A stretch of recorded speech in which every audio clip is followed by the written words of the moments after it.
அஸ்ஸலாமு அலைக்கும். Sunday special இறால் தாங்க வாங்கியிருந்தேன். ஃபிஷ் ஷாப்ல ஆர்டர் பண்ணியிருந்தேன். ஃப்ரெஷ்ஷா எந்த ஒரு வேஸ்டேஜும் இல்லாம செம்ம சூப்பரா இறால் அனுப்பிச்சிருந்தாங்க. அல்ஹம்துலில்லாஹ். இறால் ஆயிரத்துக்கு முன்னாடி தேங்காய் சோறுக்கு, சால்னாக்கு, கிரேவிக்கு எல்லாத்துக்குமே தேங்காவை கீரி அரைச்சிடலாம் அப்படின்னு சொல்லிட்டு ஃபர்ஸ்ட் தேங்காய் கீரை ஆரம்பிச்சிட்டேன். தேங்காவை இந்த மாதிரி சின்ன அருவாள் தான் நான் கீறுவேன். ரொம்ப ஈஸியா கீரை வருங்க. கீரைக்குமே கொஞ்சம் தேங்காய் திருவிக்கலாம்னு கொஞ்சம் தேங்காவை எடுத்து வச்சுட்டேன்.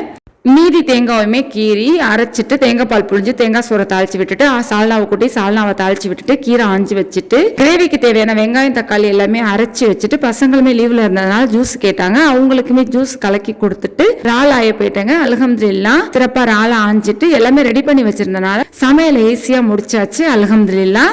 எங்க ஊர் சைடெல்லாம் மீன் சால்னா இறால் சால்னாக்கெல்லாம் கண்டிப்பா கீரை சமைச்சிருப்போம். தண்டி கீரை தான் நான் இன்னைக்கு செஞ்சிருந்தேன். பூண்டு வெங்காயம் ஜீரகம் சேர்த்துட்டு கீரை நல்லா வெந்து வந்ததுக்கு அப்புறம் தேங்காய் திருவி சேர்த்துக்கிட்டோம் அப்படின்னா டேஸ்ட் ரொம்ப சூப்பரா இருக்குங்க. அல்ஹம்துலில்லாஹ் இன்னைக்கு எல்லாமே டேஸ்ட் வைஸ் ரொம்ப சூப்பரா அமைஞ்சு வந்திருந்துச்சு.